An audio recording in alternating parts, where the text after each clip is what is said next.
Bueno, dentro del punto en el que estás ahora, evidentemente, pues ha pasado pues, una transición, ¿no? Una vida. ¿Cuál fue tu primer contacto en el baloncesto? Hostia, tío, pues es que fíjate que mi familia era toda futbolera. Por eso, por eso. Y yo de hecho jugaba al fútbol, igual que mis hermanos jugaban al fútbol, para que era un poquito más alto.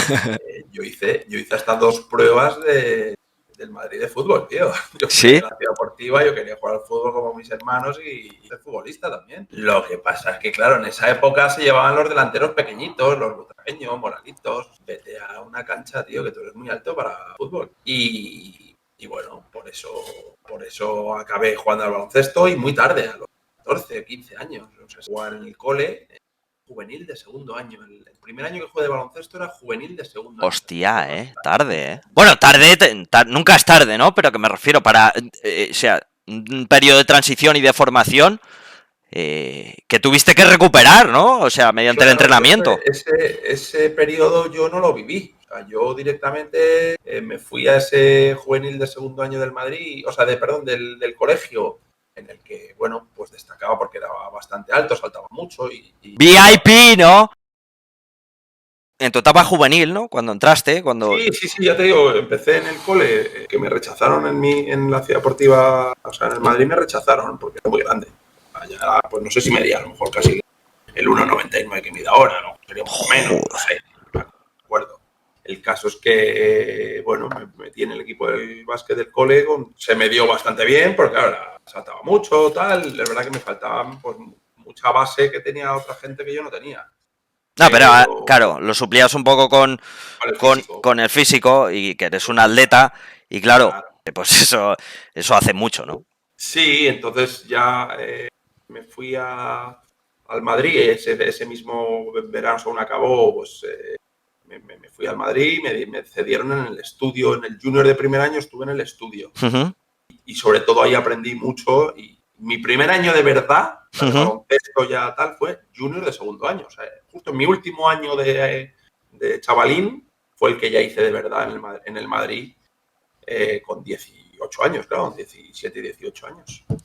Y bueno, fue un buen año, pero claro, tenía un año de experiencia de verdad, o sea, un año de más nivel a un equipo profesional. Claro, yo con un año de experiencia buena, ¿cómo me voy a meter yo en un equipo profesional?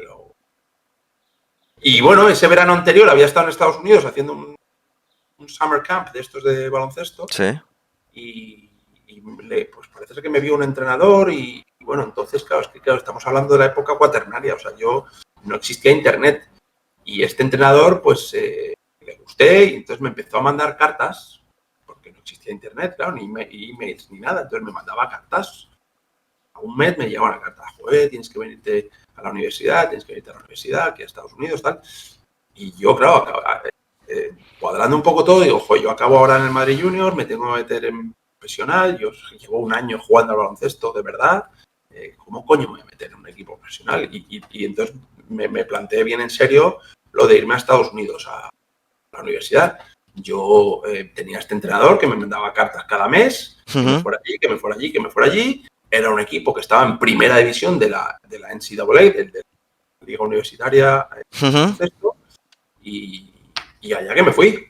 Lo que yo pensaba que era primera división era una cosa pequeña de 30 equipos, tipo primera división española, no tenía nada que ver. O sea, eran 250 equipos, la primera división, con subdivisiones. Mi división era de los equipos más flojos de esa primera división. Pero bueno, una experiencia que tuve yo allí en Estados Unidos increíble. O sea, la experiencia que yo viví, el aprendizaje que yo tuve, porque ahí sí que empecé, o sea, yo realmente no había aprendido, yo necesitaba que me enseñaran. Allí sí que están continuamente enseñando. En Estados Uh Unidos -huh. son una máquina en ese sentido, ¿no? Y, tío, yo fui a jugar contra Syracuse y ese Carrier Dome, que es el pabellón donde juegan, es el campo de fútbol americano que es cerrado, utilizan un fondo, ponen una grada y entran 30.000 espectadores, tío. Hostias. Claro, Hostias. y yo me planto, pues eso, en esos partidos en los que había, pues en ese partido concretamente, el acta ponía que había 21.000 espectadores, tío. Yo desde el principio además lo hice bastante bien, acabé siendo titular casi todo el año, de freshman, de Muy bien. año, y fue una experiencia increíble. el segundo igual, y me volví a España. Me volví a España a jugar en el segundo equipo en Madrid, que entonces era el segundo equipo era Las Rozas en Primera B, fíjate, había Primera B entonces, que era la siguiente de la CB.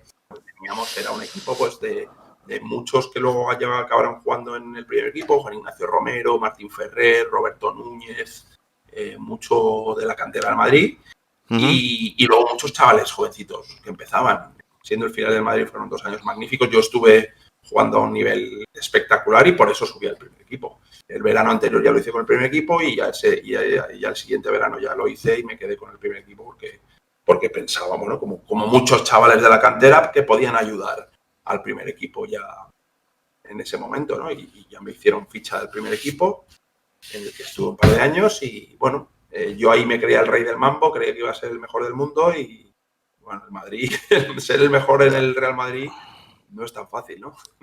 No, claro. Y más cuando tienes delante, pues claro, en mi puesto de alero estaban Dejan Bodiroga, Mike Smith, Alberto Herreros y Alberto Angulo. Así que, bueno. Estamos hablando de nombres, ¿no?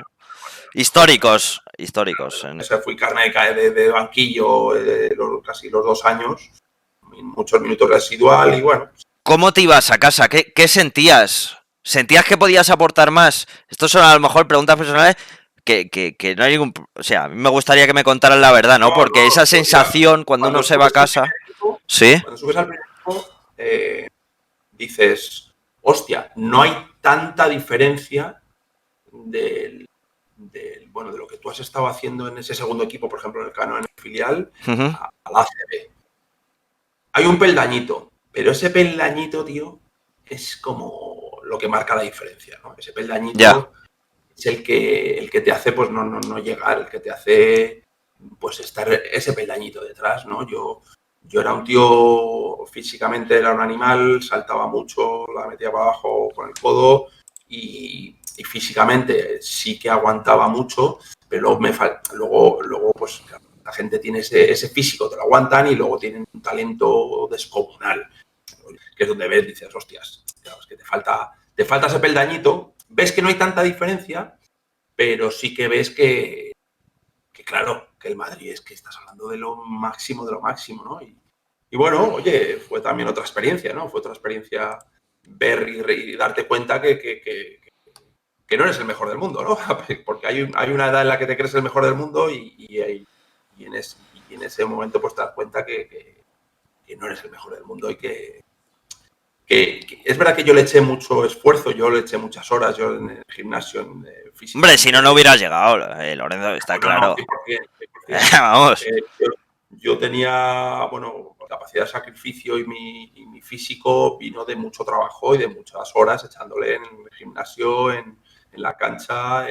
Sí, pero bueno, que eso lo tienes, o sea, si sigues con ello. Eso no... Pero con solo eso luego no te vale. No, claro. Te vale a un segundo nivel. Pero luego cuando llegas a ese primer nivel, pues te sigue faltando un poco y eso fue por lo que yo no triunfé luego en el Madrid. Jugué, porque algo sí jugué, pero al final no dejan de ser minutos residuales. Estoy súper orgulloso de haber vestido esta camiseta, que para mí, como veis, además, con mi pasado y con mi familia y con tal, lo era todo. Y lo único es verdad que a lo mejor me arrepiento de haberlo dejado, ¿no? A mí se me fue la ilusión. Mi ilusión era triunfar en el Madrid. No triunfé y lo dejé. En vez de continuar bueno, pues tenía varias ofertas de algún equipo de la propia CB. No sé si era joven, tenía bastante joven y decidí dejarlo.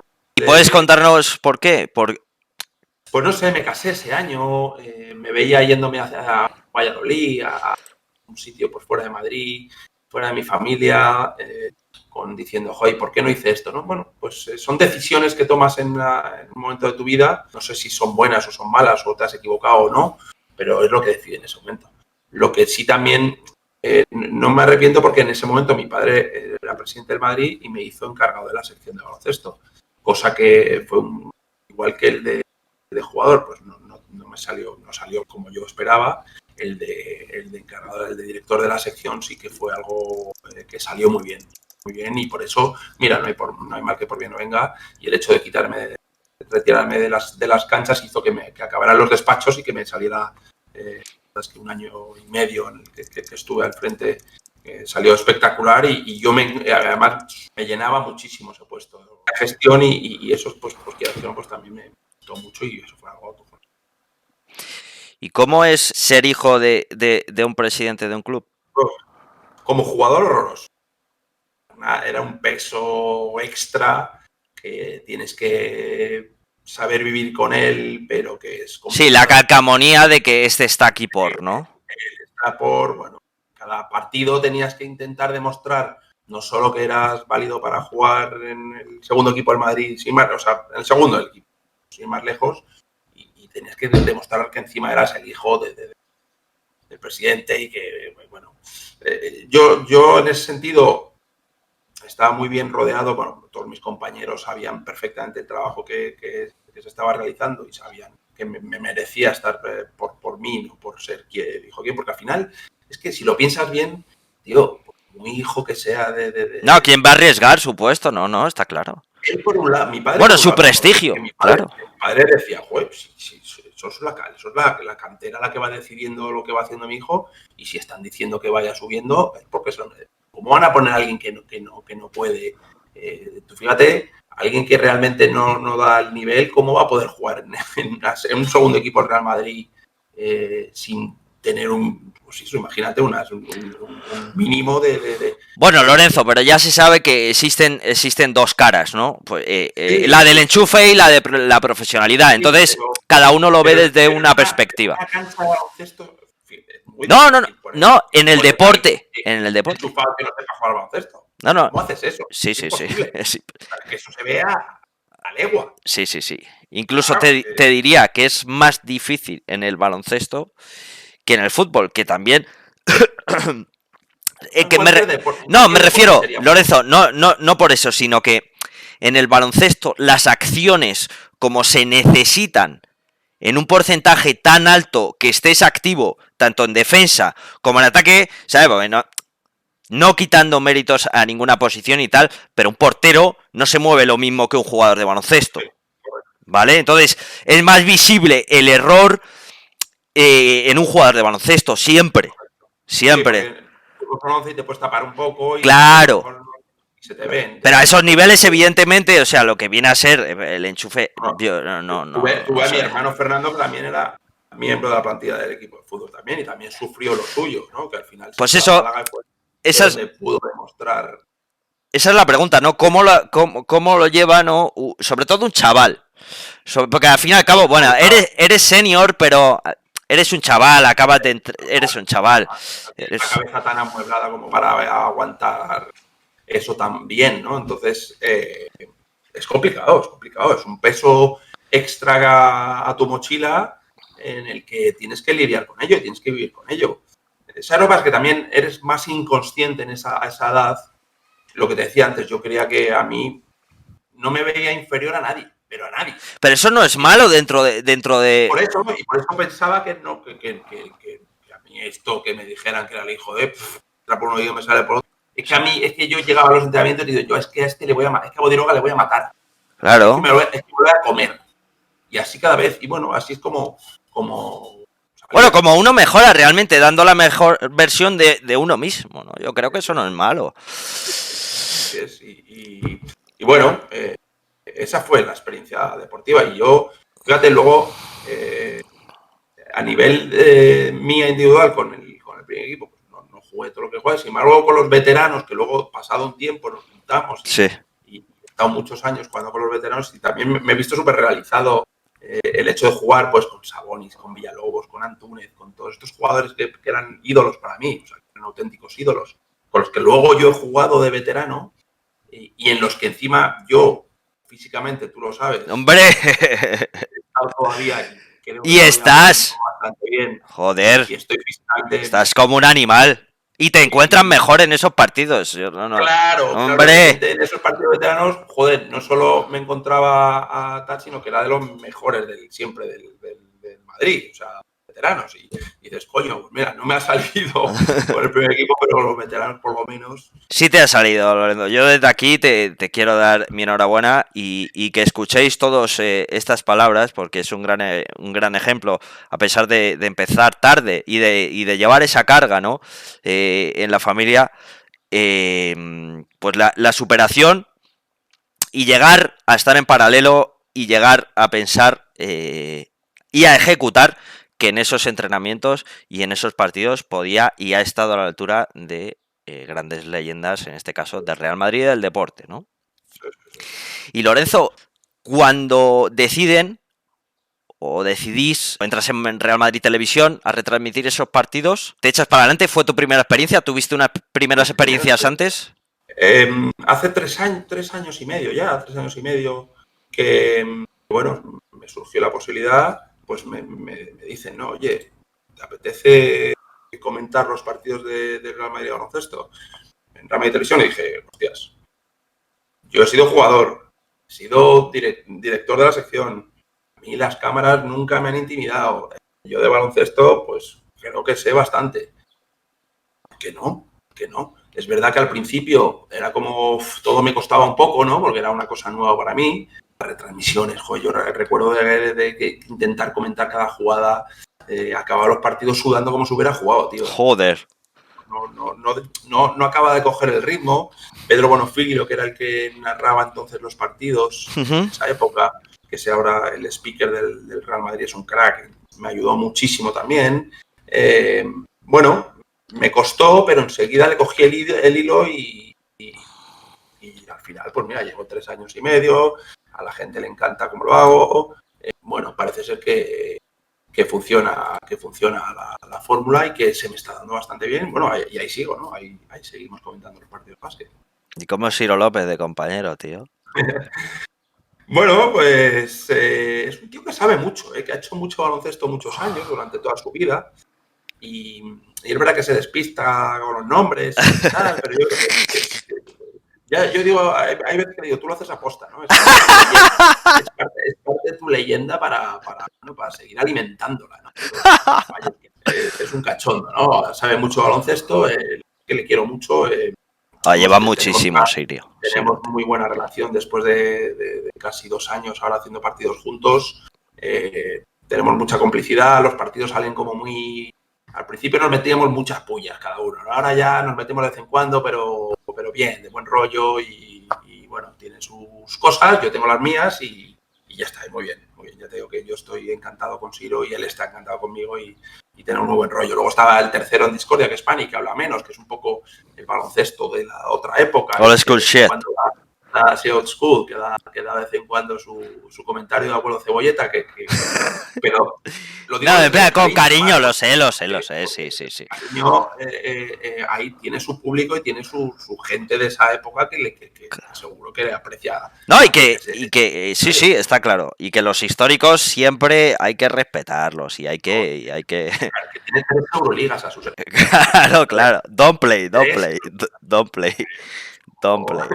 No tiene todo el mundo, ¿eh? No, don't play. ¿Y esto de hipódromo? ¿Cómo es? ¿Qué haces?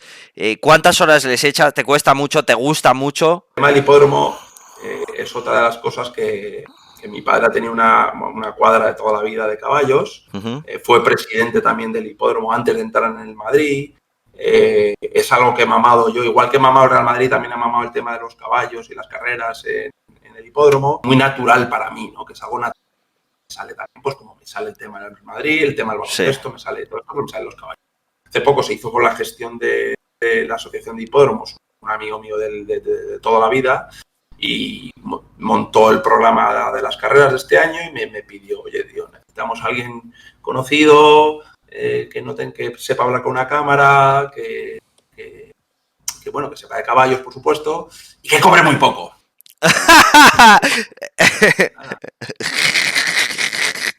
Ya te hago yo el favor, hombre, no te preocupes, no tenía nadie y hice yo el favor hace un año. El programa lo presenta José Félix Díaz, todos le conocen por el fútbol, el Marca, y él es un excelente periodista a nivel de fútbol y de Real Madrid, pero también es un loco de los caballos. Entonces lo hacemos él y yo. Otra faceta de mi vida en la que estoy ahí haciendo de caballos. Y encantado. ¿Metas futuras te planteas? Pues, ahora mismo... ¿O estás en una época de ver qué pasa con todo esto? Continuidad.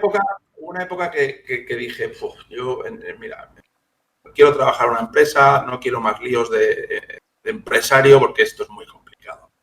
Estuve años trabajando en una empresa y después de ese paso de estar en un segundo plano y no arriesgar, pues ahora llevo unos años otra vez saliendo a arriesgar, ¿no?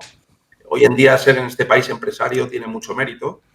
He montado una crepería con una socia y en Pozuelo, desde hace ya va el camino de 3 años. Se llama Crepes and Shakes en la Avenida Europa y en Pozuelo. Nos pilló el tema de, ¿no? de Justo, la pandemia. Bueno, de hecho, no sé si te acuerdas, justo antes de la pandemia, yo te pregunté por la dirección para ir con mi novia y tal, y pegó esto. Bueno, ¿Y qué ha pasado? Hoy en día sobrevivir, ¿sí?, después de todo lo que ha pasado no es fácil, ¿no? Entonces...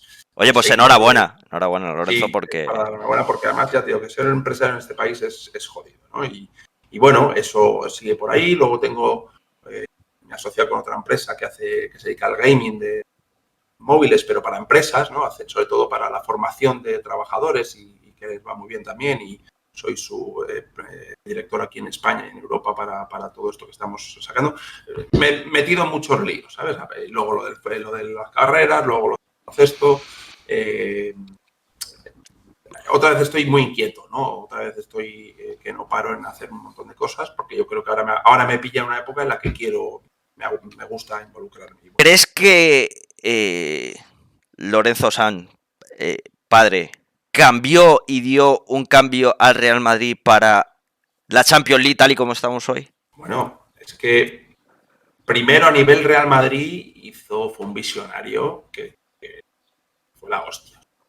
Cambió un momento del club en el que las cosas pintaban muy feas a nivel deportivo y a nivel económico. Dio un golpe en la mesa a base de, bueno, se aprovechó de ese primer inicio de las televisiones, montó un equipo, lo apostó todo a un equipo de leyenda ya, ¿no? Esa famosa séptima, ¿no? Espectacular.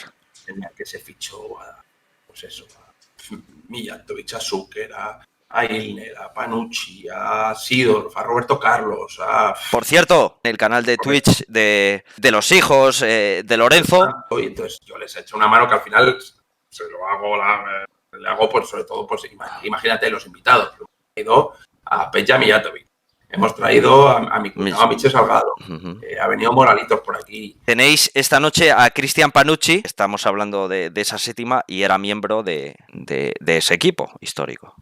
Eso es. Bueno, pues son gente con la que mantengo todavía relación de la época de mi padre, esa época de la que estábamos hablando, un antes y un después en el Madrid, porque, bueno, ya te digo, cambió un poco la historia, ¿no? Cambió la historia después de tantos años que el Madrid con la Copa Europa que no rascaba bola, pues después de 32 años se ganó esa mítica séptima Copa Europa, un equipo de ensueño que se hizo y cambió el devenir del club, ¿no? Fue capaz de luego ganar otra a los 2 años. Y lo que mencionabas de la UEFA, que viene al caso un poco con lo que ha pasado ahora en la Superliga famosa, ¿no? Sí, te iba a preguntar después de esto. Sí, en su momento mi padre pues también vio que la UEFA, pues que eso era un poco desastre. Entraba el campeón, no entraban 4 como ahora, entonces se juntó con los 14 mejores equipos de Europa, formó el G14, de la que fue presidente, el primer presidente de este grupo G14, para decirle a la UEFA que, oye, mira, hay que cambiar esto, tenemos que tener muchos más ingresos de los que, todos estos ingresos que tenéis nos corresponden a nosotros mucho más, tienen que entrar muchos más, y se cambió un poco el formato entonces, ¿no? Un poco lo que está haciendo ahora Florentino y lo que al final yo estoy seguro que va a acabar en una, si no es una Superliga cerrada como lo habían explicado, pues a lo mejor es abierta, pero con que la UEFA se tiene que dar cuenta que al final lo que ponen el circo son los clubes. ¡Hombre! No es normal que la UEFA se acabe sacando más dinero que los clubes, ¿no? Entonces, seguro que acabarán negociando. Ya Sí, teniendo algún tipo de acuerdo. Lo que pasa es que estos ataques que yo, sinceramente, mi pensamiento, ¿vale? Es que lo hacen realmente para crear corriente y tener inyecciones de dinero. Pero, joder, a mí no me parece que esté bien, sobre todo las formas, ¿no? Pero a día de hoy no sé por qué, bueno, y no tan a día de hoy, los ataques y todo esto lleva, pues lo que es el ataque lleva un determinado tiempo hasta limpiarlo, ahí se saca también dinero de toda esta corriente, luego se limpia, se saca dinero, no y tal, pero no entiendo por qué hay que hacer eso, y porque se pierde un tiempo que es maravilloso para seguir avanzando, ¿no? Estas últimas 2 semanas hemos asistido a la auténtica semana de la hipocresía y de la demagogia. Ha sido acojonante, macho. Si el fútbol es de tal, que el fútbol moderno, bueno, chico, que esto al final ha habido varios hilos en Twitter que yo al final he señalado, porque el fútbol no se puede quedar en hace 40 años o 50 o 60 años, tío. El fútbol tiene que ir evolucionando y tiene que ir adaptándose a lo que se demanda hoy en día. Si te quedas en hace 60 años, por lo mismo el fútbol sí que no desaparecerá, pero se queda entre amiguetes y no avanza más de ahí, ¿no? El fútbol tiene que ir avanzando y mejorando según la sociedad te lo está pidiendo. Y la sociedad, pues igual que en la Euroliga de baloncesto, en la que yo precisamente estaba al frente de la sección cuando se hizo esta famosa Euroliga, se pasó de la FIBA y se pasó a la Euroliga, porque en ese momento se demandaba pues esta liga que compitieran los mejores equipos de Europa entre sí y se hizo una Euroliga mucho más atractiva de la que estaba entonces. Y no se montó este embrollo, ¿no? No se montó este embrollo para nada, porque se entendió desde todos los puntos de vista del baloncesto que era lo mejor para el baloncesto. No pasó lo que pasaba ahora. ¿Qué ha pasado? Que es verdad que no se ha presentado de la mejor manera, es verdad que a lo mejor la puesta en escena no ha sido la mejor, ¿no? Y ahí han aprovechado que sangre para decir esto de aquí no, yo prefiero llevamos sangre. Por esto, han visto sangre y ya está. Claro, han ido a los gobiernos, claro, esa fuerza que tiene la UEFA, FIFA, los propios gobiernos, los gobiernos que son populistas, como casi todos los gobiernos del mundo, intentan llevarse a la gente a base de populismo. Pues en Inglaterra, ¿no? El Boris Johnson tiene que montar el fútbol a los modestos. Claro, se han montado la de Cristo porque no se ha hecho una puesta en escena bien. Obviamente, con el tiempo, ahora habrá que dejar que pase esto un poco, porque claro... Yo creo que no se ha hecho bien porque lo veían vital. O sea, lo veían ya que tenían que hacerlo ya porque lo necesitan ya de una manera u otra. Entonces, quizá... La pandemia ha hecho que se precipite todo. Claro. Y se han visto muchos clubes de repente que vivían demasiado al día y que nunca tenían previsto, yo creo que incluido el Real Madrid, fíjate que es de los que mejor se han ido preparando para este tipo preparado en general. Sin embargo, le ha pillado una pandemia, incluso al Real Madrid se ha visto que pierde, yo creo que... 300 millones, creo que dijeron. Sí. Claro, eso es una barbaridad en cualquier empresa, porque al final esto es una empresa. Sí. Y como dice, mira, Doping Derpol lo dice, ¿no? No quieren evolucionar. Es que, claro, no quieren evolucionar porque les quitan su chiringo. Por eso no quieren evolucionar. Claro, hombre. Les cuesta, claro. Es que el Ceferín en plena pandemia se subió el sueldo 450.000 euros, tío. Y creo que eso es un problema. Personalmente, estoy a favor de que haya evolución de fútbol. No te voy a decir que esa sea la clave, porque realmente desconozco todo el tema de los detalles, todo el tema... Pero sí es cierto que cuando nos levantamos vemos los highlights de NBA, vemos los highlights de los grandes equipos y vemos... y a día de hoy se consume de otra manera. Entonces, como se consume de otra manera, tienen que estudiar y darle la fórmula para que el fútbol evolucione, ¿no? Y así tiene que ser, además. O sea, ya está. Que evolucionar porque además, que al final, de verdad, que van a empezar a desaparecer equipos. No, pero los números no engañan. Lo que pasa es que hay gente que como no los ve o no los sufre, pues eso cambia. Mira, además, por cierto, estoy leyendo ahora tus comentarios, que por eso he querido ponerlo ahí, lo de Doping Derpol tiene mucha razón, o sea, que no es todo blanco o negro, que hay muchos grises.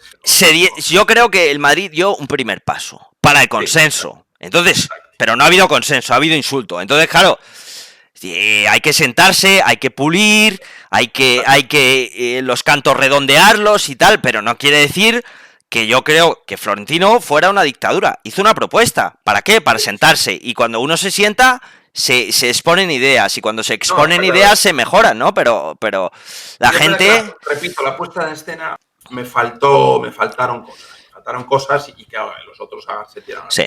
Es verdad que ahora parece que está todo muy mal, pero bueno, habrá que esperar y habrá que negociar, y en vez de que sea una Superliga cerrada tendrá que ser abierta, porque claro, ven que están dejando a un lado el fútbol modesto. Pues... Y Lorenzo, ¿con qué te quedarías? A ver, esta pregunta, a mí no me gusta que me las hagan, no sé en realidad por qué las hago yo, ¿no? Sinceramente, te lo digo de verdad, ¿eh? A mí no me gusta... A mí no me gusta que me hacer a ti. Sí, porque me puedes decir lo mismo que digo yo. ¿Con qué te quedarías? ¿Con el fútbol o con el baloncesto? Uf, qué buena es esa, ¿eh? A ver, es buena, pero a mí no me gusta porque me ponen un compromiso, ¿sabes? De decir, joder, ¿qué coño contesto? Es como si me dices a quién prefieres, a papá o a mamá. Tías, qué respuesta espectacular. Es que me la voy a guardar, ¿sabes? Porque... No, tal cual. ¿Quieres más, a papá o a mamá? Tal cual, tal cual. Yo mamá te da unas cosas y papá te da otras. Claro, yo me he criado yendo al Bernabéu. A mis padres, a mi padre le huele loco del fútbol. Creo que no sabía ni lo que era, ni si el balón de baloncesto era redondo o... la realidad. El baloncesto, pues sí, tal, pero su deporte era el fútbol. Entonces, claro, ¿qué hacía con sus hijos? Les llevaba al Bernabéu. Yeah. Yo he ido al Bernabéu desde que tengo uso razón y no iba al pabellón ni al Palacio de los Deportes. Empecé a ir a los 15 años cuando empecé yo a jugar en el cole. Entonces, claro, mi base es de fútbol y del Bernabéu, pero luego, entre lo que he jugado, he aprendido a amar este deporte que es el baloncesto, al que adoro, que no podría tampoco vivir sin él. Entonces, es que el baloncesto, tío, da tantas cosas, tío. Lorenzo, es que el cerebro, tío, mira, yo, aparte, sabes que soy entrenador personal y a mí, personalmente, lo que me ha dado el baloncesto, y lo veo en un chaval de formación, ya, simplemente, solo, eliges baloncesto. Tienes que votar obligatoriamente con una mano. No puedes dar un paso. Espacios, pie de pivote.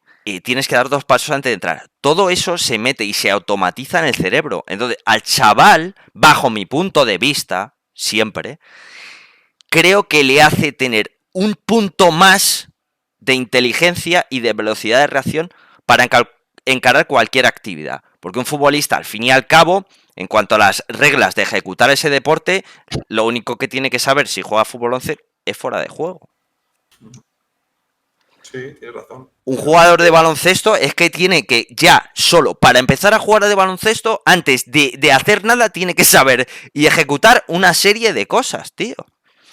Que no están familiarizadas. O sea, es decir, tú vas al patio del colegio, cuando éramos pequeños, y no se jugaba al baloncesto, pata de o sea, era fútbol todos los patios de colegio, entre comillas, ¿no? Pero todo. Entonces, nadie, o sea, entonces, no estaba mamado el deporte del baloncesto, ¿no? Entonces, para mí, eso que me ha aportado el baloncesto, macho, es que, hostia, tío, es... comparación al fútbol como deporte rico para una formación, creo que cualquier chaval, aunque no se dedicara a él, ¿vale? Aunque no se dedicara a él, debería de practicar para la coordinación, para el cerebro. Te lo digo de verdad, ¿eh? Practicarlo. Me parecen, vamos, tus palabras totalmente ciertas. Es un deporte que necesitas de un IQ. Que es verdad que el fútbol es de un estatus quizá un pelín más bajo, pero no porque no tenga más dinero, o sea, sea un tío que de una familia de más dinero. No, porque por lo que yo creo, como tú dices, que es mucho más fácil tirar 2 camisetas al suelo y hacer un campo de fútbol y entonces es mucho más fácil para la gente jugar al fútbol que jugar al baloncesto, que ya necesitas una cancha, una canasta y reglas. Y una serie de reglas, ¿no? Entonces, bueno, está claro que te exige un poco más de cabeza que en el fútbol. Y que conste que me encanta el baloncesto, digo, me encanta el fútbol. No, y a mí, Lorenzo, o sea...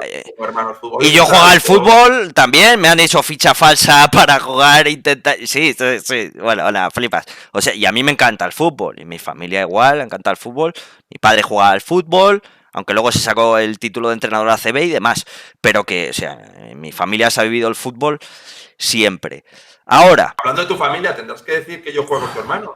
Ah, claro, bueno, yo de hecho conocí a Lorenzo porque jugó con mi hermano mayor, Andrés. Sí. Cuando me retiré del baloncesto, directamente, o sea, antes de, o sea, no quise ir a ningún equipo ACB y tal, pero lo que sí fue volver al canoe, volví al canoe que estaba, no sé si era nacional, era... Creo que era Primera Nacional, o EVA, no sé, no me acuerdo. Nacional, y me puse a jugar con ellos tiempo, pero mi cabeza no estaba. Claro. No estaba para el baloncesto y yo creo que ni acabé el año y lo acabé dejando porque no estaba para jugar, y coincidí con tu hermano, que es como nos conocimos, ahí en el canoe, que era un base eléctrico y rápido como alguien que yo sé. Sí. Bueno, como alguien que yo sé, no vamos a entrar en detalles aquí entre hermanos, ya sabes, Lorenzo, ¿eh? ¿Quieres que metamos a Iñaki un rato? Sí, claro. Venga. Claro, yo tengo muy buena relación con él también, hombre. A entrevista de 3. ¿Qué pasa, chaval? ¿Cómo estás? Harto. A mí no me gusta que me hacer a ti. Sí, porque me puedes decir lo mismo que digo yo. Lorenzo Sanz. L de Lorenzo. O de Ortiga.